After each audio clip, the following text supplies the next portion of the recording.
They gave Earth 7 days to kneel. On day 8, the stars went dark, and the humans arrived with no flags, no speeches, only silence, obsidian hulls, and a single message: prepare for memory severance. What followed was not war. It was extinction of certainty. They gave Earth 7 days to kneel. On the 8th, the stars began to vanish. Counselor Zarak of the Surat Dominion tapped a claw on the obsidian table, his mandibles twitching in mild irritation. Where is their response? The chamber of the Dyson Citadel buzzed with static and discontent. 12 apex species, each old enough to have seen sons born and die, had gathered to watch the last of humanity fold. And yet nothing came from the blue marble called Earth. No apology. No plea. Not even a refusal. Humans are known for delays, muttered Ambassador Levener, one of the avian proci. Still clinging to pride, no doubt. A few more orbital strikes will correct that. A hologram spun above them, Earth, ringed with Council warships. Plasma cannons glowed like moons. Then, without warning, the image fractured. One by one, the stars behind Earth blinked out. Not naturally. Not astronomically. They were being covered. The chamber's lights flickered. A new hologram emerged unbidden. No symbol. No color. No anthem. Just a single line pulsing red. Submission denied. Prepare for memory severance. The chamber froze. Admiral Karasai of the Shentek Empire blinked his 4 eyes. What trick is this? Check the system's telemetry, snapped Zarak. This is a council-secured zone. A junior aide's voice cracked across the comm. Sir, multiple unidentified objects just phased in. How many? 900. The room inhaled as one. Silence. Then screams. Across the galactic command web, sensors scrambled. 90-degree turns in vacuum. 0 thermal signatures. The ships moved like thoughts, not matter.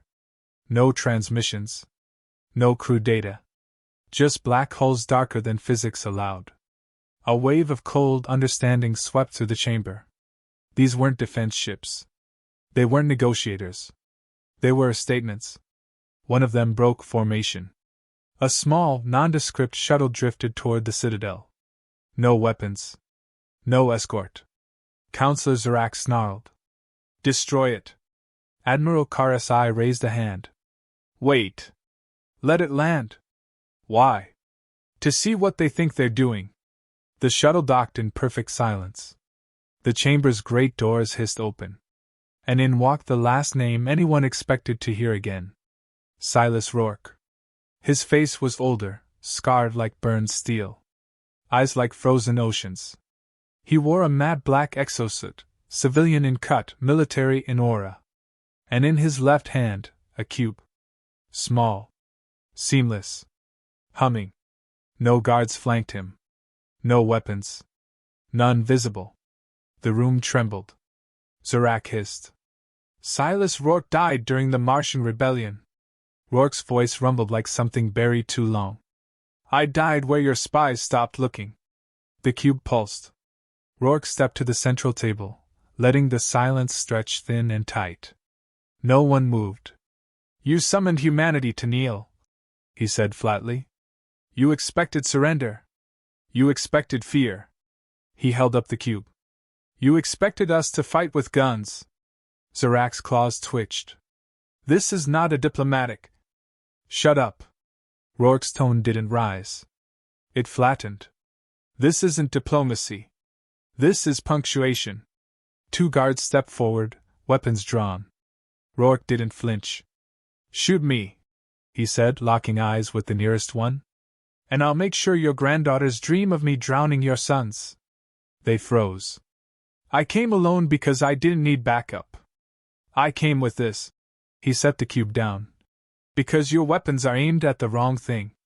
You aim at bodies. We aim at meaning. The cube clicked. A soft sound. Like bones snapping in slow time. Then the room changed. The lights didn't dim. Reality did. Surat and Prakai, Shentek and Eloria, all saw it differently. Counselor Zarak watched as his homeworld burned, oceans boiling as a massive obsidian crucible hovered above, branded with Earth's flag. His hatchlings screamed in frequencies that didn't exist. Their skins sloughed off in data code. Ambassador Levener clutched her head, feathers molting midair, as she saw Earthlings dissecting her ancestors in reverse time, mocking their theology with artificial suns. A low sob escaped someone in the chamber. Another began choking. One screamed about teeth growing from their walls. Tailored simulations, Rourke said coldly. Built from intercepted myths. Your darkest legends, rewritten. We made ourselves the gods of your nightmares. Zarak tried to blink. Couldn't. This isn't possible, he rasped. It is when you're not busy worshipping tradition, Rourke said. While you debated protocols, we studied you. Not your ships. Your stories. Your fears. Your cultural cracks. We built weapons of perception. Fleet-class hallucinations. Logic viruses. You wanted submission? This is narrative dominance. The cube's light changed.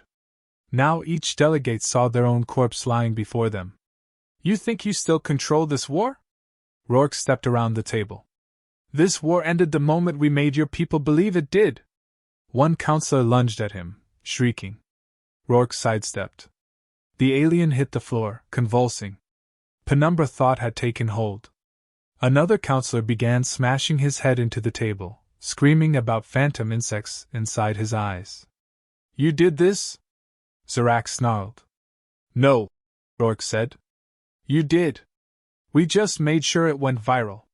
Sirens wailed somewhere in the citadel. The fleet had begun turning on itself. Reports of internal fire. Mutiny. Collapsed command hierarchies. Your people are seeing things that don't exist, Rourke said. And worse, things they hope do. Zarak fell into his seat, hands shaking. We could kill you now, he whispered. You could try, Rourke agreed. But then you'd be proving our final message, that the galaxy is ruled by brutes, and it's time for a better story. He picked up the cube. The hallucinations faded, barely. Some would take weeks to recover. Some never would. And the real damage? That had already been done. Rourke looked around once more. Cold. Absolute. You ruled with fear, he said. Now meet a species born in it. He turned and walked out. No one stopped him. No one dared. Outside, the Obsidian Armada still hung in silence, blotting out the stars.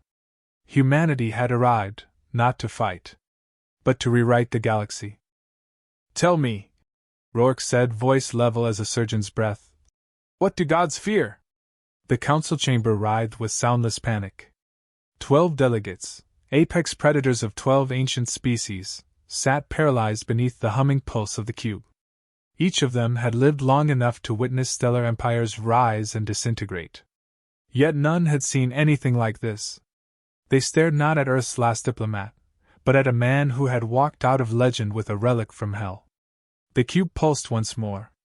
The floor beneath their feet rippled, no tremor, no quake, just a subtle shift in perception, like gravity had taken a side. Zarak of the Surratt blinked slowly. His translator implant malfunctioned. He opened his mouth and only a clicking shriek escaped, the mating call of his own species, but reversed and digitally corrupted. His skin crawled with ancestral memory. He could hear his great-grandmother's scream in his own bones. Rourke remained perfectly still. We didn't come to negotiate. We came to collapse belief. Levener tried to stand. Her wings jerked out at odd angles. Blood leaked from her nostrils. She reached toward the cube, trembling. Stop, Rourke warned, tone razor flat. This is already a mercy. The cube clicked again. And the chamber fractured. Not in stone. Not in metal. But in thought. Every delegate saw a different truth, their truth. Hyperreal projections, not in hologram, but neural sync. The cube wasn't broadcasting. It was hijacking the brain's visual cortex. Every memory. Every myth. Every deepest species-specific nightmare now starred humanity. Car SCI of the Shentek collapsed backward. In her mind, she was aboard the last ark of her people, drifting through a black hole engineered by Earth's gravity tech, her crews sobbing in temporal loops. She cried out for mercy, and the response was Rourke's face, stitched into the walls, grinning. One by one they buckled. Screaming. Whimpering. Clawing. "Your myths," Rourke said, walking slowly past them. "We studied them. We catalogued your extinction events, your divine punishments, your untranslatable scriptures. We built a weapon not of matter, but of meaning." A young assistant, some low-ranking reptilian scribe, tried to crawl out of the room. He was halfway through the door when he began convulsing. His eyes rolled back. He whispered a human nursery rhyme in flawless English, his forked tongue mangling every syllable. The guards didn't help him. They just stared. Rourke stepped beside Zarak, who had slumped over, claws trembling, pupils fully dilated. "Still feel superior?" Rourke whispered. Zarak hissed, voice choked with static. "This is chemical warfare, hallucination, not real." "No." Rourke crouched beside him. "It's worse than real. It's belief warfare. It's contagious." He tapped the cube lightly. "Penumbra thought. Human-engineered mimetic dissonance. Your people will see these visions in dreams. In prayer. In math equations. You wanted to control our evolution, so we evolved the one thing you never understood."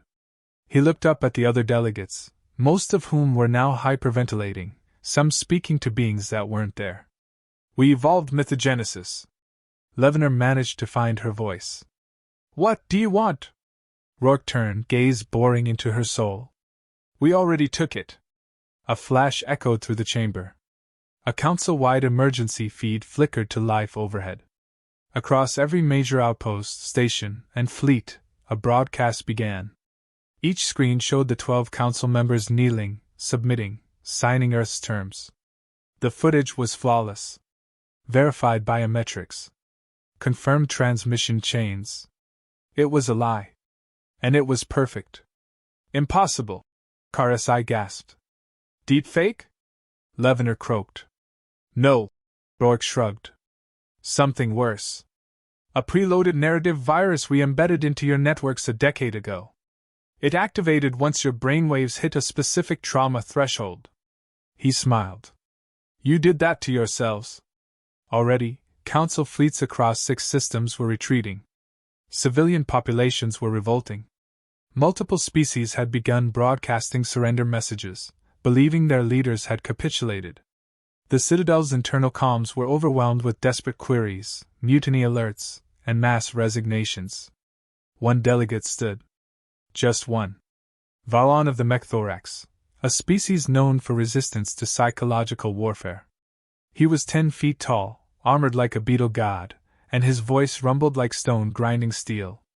"You can't win a galaxy with illusions." Rourke turned slowly. "Who said anything about illusions?"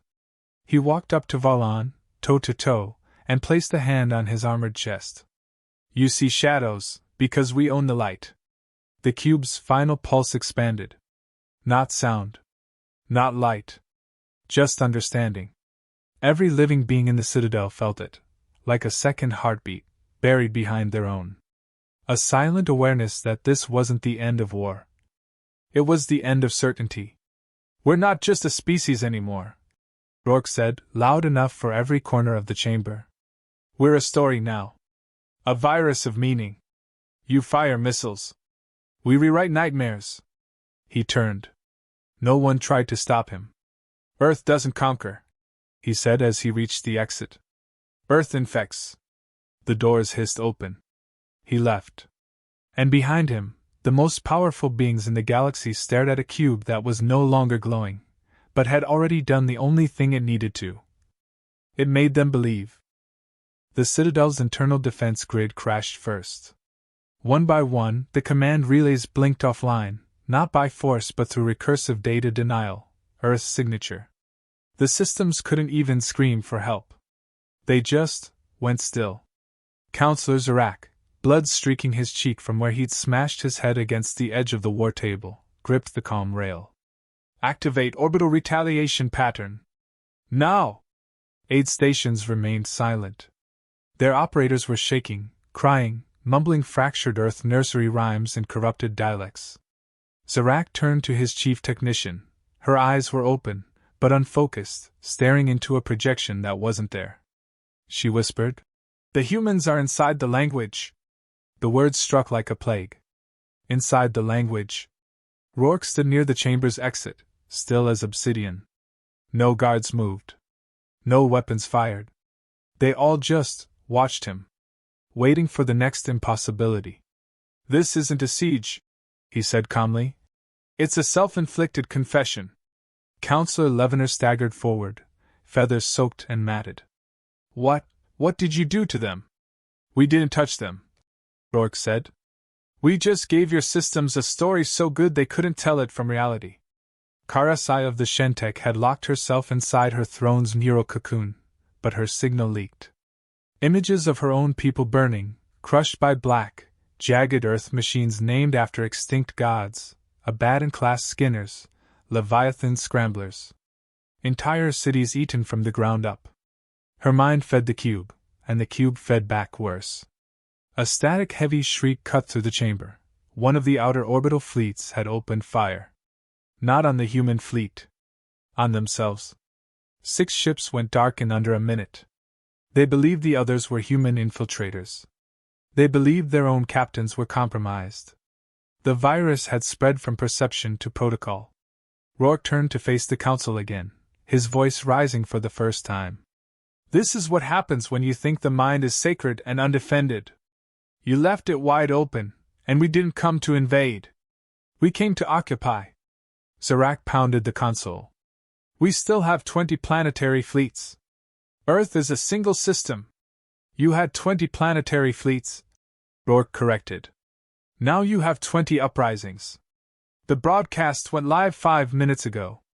Overhead, the Galactic command net began to stream uncontrollably.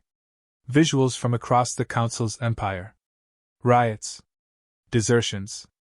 Drone carriers refusing orders.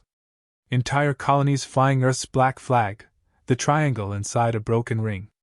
The signal was embedded into the same system they used for enforcement updates. "You sent the galaxy a demand," Rourke said. "We sent them a revised origin myth. Yours dies here. Ours begins now." Valon of the Mech-thorax rose again, clutching the side of the war table, trembling but upright. "This isn't victory," he growled. "You poison minds, not fight with strength. That's weakness wrapped in trickery." Rourke walked toward him, slow and deliberate. "You still don't get it. You think victory is steel and death. But the human weapon was never our bodies. It was never numbers or guns." He stopped inches from the towering creature and looked up. "Our weapon," he whispered, "is what we mean to you." Valon raised a fist the size of Rourke's chest. His eyes burned with ancient fury. And yet his hand trembled. He didn't strike. Couldn't. Because behind Rourke, in the absence of light, 12 cloaked figures had appeared. Silent. Tall. Motionless. Not real. But no one in the room questioned it. One of the delegates cried out. Another began praying to gods that had never answered before. Even Varlon slowly lowered his hand. "They're not even there," Rourke said. "But your mind filled the gaps. You want them to be real more than you want to challenge me." He turned from Varlon and faced the council as a whole. "I know what this looks like. To you it's chaos. Collapse. Treason. Fear." He reached into his coat and pulled out a small device. It clicked, and every comm feed in the Citadel went dark. Every emergency protocol stalled. The only sound was Rourke's voice. "To us, it's harmony." The room stayed still. "This wasn't a plan of war," he continued. "It was a plan of belief. You see a fleet in your skies. You think that's the invasion. But the real war was this: when you look at Earth, and you can't tell whether you're staring at your enemy or your inevitable replacement." Aid consoles sparked. Emergency lights died. The Citadel's core shield began to flicker. And I didn't come here to negotiate. I came to warn you, you're already obsolete. We've weaponized narrative, culture, memory. We are the species that learned to wrap fear in words and wear it like armor. He gestured toward the crumbling chamber. You wanted us to kneel. Now you can't stand. At that moment, a final message echoed across the Council's most sacred channel, a line reserved only for existential threat events. Broadcast complete. Humanity Ascendant Protocol confirmed. Each counselor received the same footage, real-time and undeniable, their own race's subpopulations rising, cheering, opening ports to the Obsidian Fleet. They hadn't been taken. They'd switched sides. Zarak slumped in his chair, legs gone. You didn't even fire a weapon. Rourke looked at him with pity. I didn't have to, he said. We fired the story. And the galaxy chose which ending it wanted. Then he turned, walked toward the exit once again. No one stopped him. Not because they couldn't, but because now, deep inside, they weren't sure if he was still real at all. You're leaving? Zarak's voice was barely a whisper, hoarse and ragged. After all this, you just walk away? Rourke didn't pause. His boots echoed against the obsidian floor of the Citadel as he headed for the docking corridor. The war wasn't over. It had never started. And that was the entire point. Behind him, the room flickered with residual fear, counselors clutching their heads, whispering prayers to gods long since outpaced by human innovation. He didn't need to turn around to know they were broken. He could hear it in their breathing. No one screamed anymore. There wasn't enough belief left in them to fight. You can't just disappear, Karasai hissed, slamming a clawed fist on the table. This is galactic treason. We'll recover. We'll counterstrike. We'll erase Earth from the archives. Rourke stopped. You still don't understand. His voice was calm, but heavy, like the silence after a funeral. The archives already belong to us.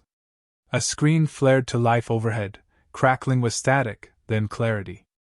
Across council-controlled systems, ceremonial halls once adorned with flags of 1,000 species now displayed one simple black emblem, a broken ring wrapped around a burning triangle. Earth's new sigil. The same transmission was broadcasting in a dozen languages, the surrender not of Earth, but of belief in the Council's invincibility. Even the most fortified planets had opened their ports to the Obsidian Fleet. Not because they were forced, but because they believed Earth had already won. Because the only thing more contagious than fear is certainty. You rewrote the truth, Levener muttered, staring at the screens in horror. That wasn't a fleet, it was a mirror. You showed us ourselves. No, Rourke said. We showed you what you look like when you're not in control of the story. He turned fully now, slowly, deliberately. You've ruled through fear, through blood, through ancient treaties. But we learned something in our exile. We learned that power isn't control. It's conviction. And humans, we've always been better at believing in impossible things. Varlon stumbled to his feet again, his armor cracked and smoke-streaked. We'll recover. Even if we fall, others will rise. You think this war ends with a lie? It wasn't a lie, Rourke said. It was a prophecy.